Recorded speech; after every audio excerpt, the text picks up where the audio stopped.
Wow, would you look at that. A nice toasty 70 degrees Fahrenheit. You don't realize how much you appreciate having the temperature livable until it stops being livable. So recently we had a sort of incident. It was through no fault of our own or no fault of our heating system. Yeah, that's right. And you're gonna have to excuse this messy basement. It's unfinished, and it's where I put all the stuff that doesn't fit in the rest of our living space. But we had a very unfortunate situation where we came down here, or actually it was my mother that came down here one day, took a look at the gauge, and it was down to right about here, or an eighth of a tank, or at least according to that gauge, about an eighth of a tank. Now here's the thing about that gauge. First of all, it's not the most accurate thing in the world, but it's also a linear type of measure. When that reads 1/8, it means that the level of the tank is about at the 1/8 if you were to divide the sections evenly. But you can see because the tank is shaped sort of like an oval, or like a rectangle with rounded sides, or top and bottom. When it's down to an eighth, or right about here, it's not actually mathematically 1/8 of a tank. That's just the level. So you actually have less. And at that point you have about 2 days worth of feeding, or at least we did at that time. This happened a couple of weeks ago, and I actually shot this video once before, but I'm redoing it now because shooting it with my other camera just it didn't come out very well. So yeah, because the temperature was an average of about 5 degrees below zero and about 10 to 15 degrees during the day, the -5 was at night and during the morning. The heating was kicking on very frequently. So this is just going to be a video about the stupidity of what happened, and also heating in general. So in this case, it wasn't our fault that the tank had run down so low, because we have automatic delivery, and they hadn't come for whatever reason. We called them up and they said they don't come if the driveway's not plowed, but we always shovel our driveway like immediately, so that's obviously not the reason. They just neglected us for some reason. But anyway, it's full now. It's actually at the 3/4 mark, but that'll last probably about a month with this winter. Actually, it's March now, and this happened in the middle of February. But yeah, it's March now. But you guys want to see something? Yeah, happy March. We just got probably about 7 to 9 inches of snow yesterday. Most of it's already melted out of the trees because the sun came out. Actually, if you look over there, look over here, you can see there's still quite a bit on that tree. And the deck's been shoveled off, obviously. You can see all the birds. Hello, birds. No squirrels today. No one really expected it, given the forecast and it being March. So yeah, it's the point I'm trying to make here is it's been a tough winter. In terms of both snow, if you live in New England, and also in terms of it being ridiculously cold. Truth be told, it's not that bad in the first few hours because, if the house is insulated, which this house is, you still have heat for at least a day. But of course, this house was built in 1997 and still has original windows. Haven't really added any insulation, especially in the attic, so it loses heat a little bit faster than a newer house would. It was okay though. We broke out some space heaters, which even if you do have a reliable heat source like this, you still want to have some alternates, right? So let's take a look at those. There's a nice quartz heater that my mom's had forever. She actually got this when she was still living at home with her family. And my grandfather charged her $10 a month to keep this in her room. Imagine that. That's just an example of how much inflation has occurred. $10 a month for electric heat. It's a pretty good deal if you ask me. Of course, it wasn't back then. But yeah, this thing still works well. Of course, if you have one of these things, make sure you clean it out, because the smell of burning dust is never desirable. but it does put off quite a bit of heat. Now, of course, there are different types of electric heaters. This one's a radiant heater, meaning that it creates heat using, resistive heat. Pretty much all electric heaters are going to use some form of resistive heating. And it doesn't push it out in any way. It just creates the heat, and then the heat is reflected this way, and it sort of comes out on its own.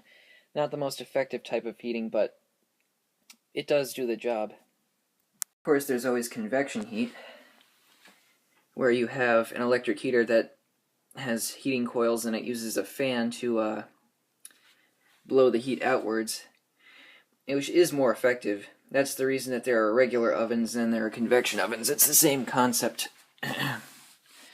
Sorry, I'm squatting down, that's why my voice is going all crazy. This one's quite a bit cheaper. Not the best unit in the world. It's been around for just sitting in the basement for quite a while. It has 3 settings. Both this one and the one that I just showed you are both 1500 watt models. This one only uses 1500 watts if you put it on the 3rd setting.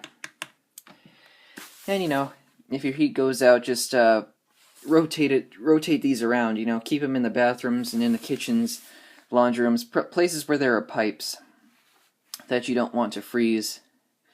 And then once those rooms are taken care of, then you can move them into smaller enclosed rooms like your bedroom or something. Don't try to heat a big open room with one of these things. It's just not going to work that well. And if you keep it running 24/7, it's going to really run up your bill too, but which is worse, a high electric bill or frozen pipes? That's just something you have to decide. Of course, we also get hot water through this oil burner here. So it does both heat and hot water. And once it makes hot water, the hot water is stored in this tank. So once this stopped working, this tank holds enough hot water for, maybe a couple showers or something like that.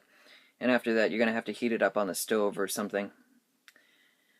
But let's talk about the different types of heat. Now, you have your oil burners. Let's go back to the really early stuff. So, central heat really began with coal. People would get coal delivered to their house through coal chutes, and it would be burnt in a coal burner. And a lot of the work was done manually. A lot of times back then you would have to shovel the coal into the furnace and scrape out the ashes when it was done. And believe it or not, there are still people who use coal for heating today. I know a lot of them are up in places like Alaska and Canada. And actually the coal burners look a lot like this. And of course they do use coal in a lot of foreign countries for other things. They do use coal to create power, in power plants around here still. But in terms of home heating, it's not too common in the heart of the country, or so to speak. But some places still do it. But the newer coal burning furnaces do look a lot like this in terms of they're the green bin. But they're set up a lot differently. They have different apparatuses on them, and they try to be a little bit more automated than they were back in the day. But there still is some work to be done, and a little bit more maintenance involved. With an oil burner, really the only maintenance you have to do is you have to have it cleaned once a year, or if you're, if you feel comfortable doing it yourself, I suppose you could clean it out yourself. Sometimes you have to replace the nozzles inside, things like that. That's really all you have to do, is you have to have it cleaned once a year. You don't have to have your chimney swept. It doesn't really create enough soot in order to create the need for sweeping your chimney. Of course, there are places that do it. If you feel that you really need to have your chimney swept, you can have it swept. It's really not necessary, though. We did have this swept once just because the people who had to fix our furnace once offered to do it with the rest of their service. So we did have it done once, but that's the only time we've had it done. And of course, if you live where there's natural gas service, you can just have your natural gas line connected to a natural gas burner in order to have heating that way. But of course, around here, there is no natural gas service, so if you want to heat with any sort of gas, you're going to have to use propane. But if you want that, you have to have a propane tank, a lot bigger than this one that's buried in a few feet of snow. You can't see it really. but you have to have one of those really big propane tanks for propane heating. Here's a squirrel. Watch what happens when I unlock the door. Did you see that? And, like I said, if you're going to use propane, you have to have one of those big gigantic tanks. And I know this because the people who live across the street from us had to get one of those big gigantic tanks. But putting one of those huge tanks in your backyard that, you know, is going to take up a good chunk of your space, it's not really something you want to do. Oil is a lot easier to have around a place like this. And that's really the thing, you know, natural gas is pretty cheap compared to oil, but last year there was a shortage, and of course that drove up prices a bit. That's not too common though. But it really depends on where you live, your best options for heating. Around here, oil is really the best thing to have, unless you can have something like geothermal. My grandparents have geothermal and they live pretty close. Of course that drives up your electric bill, but all of the heating and also air conditioning is just taken from the temperature of the ground, and it's driven up, it's pushed around by fans. That's also an option around here, but of course it's expensive to have installed, and expensive to have maintained as well. Of course there's electric heat. Now some people have electric heat, but not through little electric heaters like this. They have, let me just squat down, there we go. They have electric heat through their home's heating system. And electric heat's nice because, you know, you turn it on and it heats up. It starts producing heat almost immediately. Then again, so do a lot of other types of heating, but it's very expensive. And around here you wouldn't want to have electric heating because your electric bill is going to be through the roof. It is going to be ridiculously expensive. Some people who have things like beach houses, you know, that they live on the coast, they'll put electric heat in that because they don't stay in them during the winter, and they just need something to keep the pipes from freezing and all of that sort of thing. Or, you know, if they're there in August and it's chilly in the morning or something like that, for all I know, they might just drain their pipes and not heat at all during the winter. So electric heat is economical for something like that, but not normally. You wouldn't want to have electric heat around here. Also, you have to consider what type of heating source you have. We have baseboard heating, which is a form of radiant heating. You have hot water going through the pipe, and then you have the diffuser inside, and that sends hot air up through the little vent there in the baseboard heater. And it works very well. It's similar to those older radiators that you would see, in older houses from the 40s and beforehand. They're both effective. Of course, they don't take up as much space. And radiators could also use hot water. They could use steam. These, as far as I know, they just use hot water. But with things like propane and natural gas heating, a lot of times it's just forced hot air. And sometimes even with oil, you get forced hot air. I've never really seen a house where they heat with propane and then have baseboard heating. I'm sure there is some sort of system where you could combine the two, but personally I've never seen it. Then again, I'm not a real estate agent and I don't go into houses all the time. I've just never heard of baseboard radiant heating like this with natural gas or propane. I've seen it with forced hot air where you have the little vents in the floor. Goes over some important things for if you do have oil heating, because we have it here at this house, and I know a thing or two about that. The other types I can't really tell you much about. But in terms of oil, if you do have oil, you're going to have a tank like this in your basement, or you could have it outside your house. And if you have a really old house that was built sometime around the 50s or 60s, you might have one buried outside. And if your house was built around that era and you do have one in your basement or one outside above the ground, then you're going to have the possibility of having one of these buried in the ground somewhere.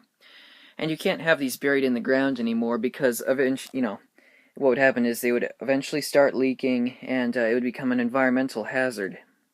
And if you do have one of these that are sort of abandoned in the ground and you sell your house, they can become a liability for you potentially. If you live in a city or something like that, sometimes these will be buried outside under the sidewalk, or sometimes under the street. You never know where these are going to be buried, but that's something you might want to look into if you have an older house from the 50s or 60s, that you don't have one of these buried. If you have a house built today, typically they'll be in your basement like this. If you don't have a basement, they'll be outside. And there's some things you want to keep in mind. First is this thing here. This is where the oil is discharged from the tank, and you can see it goes along a little pipe there, which goes around the entire basement into the furnace. Now, notice how this one, well, you can't see that at all. Let me turn on the flash. Notice how it's routed through the bottom. That's what you want. If you have one that's routed through the side, that's a problem. And let me tell you why it's a problem. That can be problematic because what happens is over time, well, first you have to consider the physics. You know, when you have your oil tank filled, it comes in through one of these pipes. The other one's a vent that lets the guy who's filling it up know when your tank is full. But it comes in through here, so it comes in at the top, right? And what happens is, as you use your tank, the oil goes down, and then it goes out through there. So whatever is on the top is used last, and whatever is on the bottom is used first. Now what happens is if it's routed through the side, then you're going to have little space of the tank where the oil that happens to be there is never used. It's just going to kind of sit there because, you know, everything that's right here or so is going out before that has a chance to. And what happens is over time sludge starts to develop there. And when sludge develops, I'm not sure of the exact science behind it. I had it explained to me one time. But over the years, what happens is it starts eating away at the bottom of the tank. And that can cause pinholes to develop, and it can cause the bottom of your tank to give way. And you don't want that stuff going all over your basement. So, if you do have one that's routed to the side, and it's been there for more than 10 years, which I'd imagine by now, pretty much all of them are 10 years old, because no one makes it like that anymore. But if it is routed through the side, then you want to have that replaced if it's been more than 10 years. Otherwise, then you run the risk of your tank being compromised. And that's something that you really, really don't want. You do not want an oil spill. So in our case, that's good. The newer ones are double frame too. So there's the outer layer of the metal, or I think they use fiberglass or something for the newer ones too. And then there's an inner layer. The old ones that are routed through the side don't have that. So that's just my 2 cents about the whole heating issue. So basically, if you have oil heat, make sure that you check the level of the oil on a regular basis, because it could be lower than you know it when you don't expect it, even if you have automatic delivery. I found that out the hard way. And, you know, February, when it's the dead of winter, absolute coldest, when it's a brutal winter and it's February and it's the middle of the winter, that's a time that you absolutely do not want to lose heat. Feel free to comment if you have a comment. Stay safe and stay warm. Spring's right around the corner.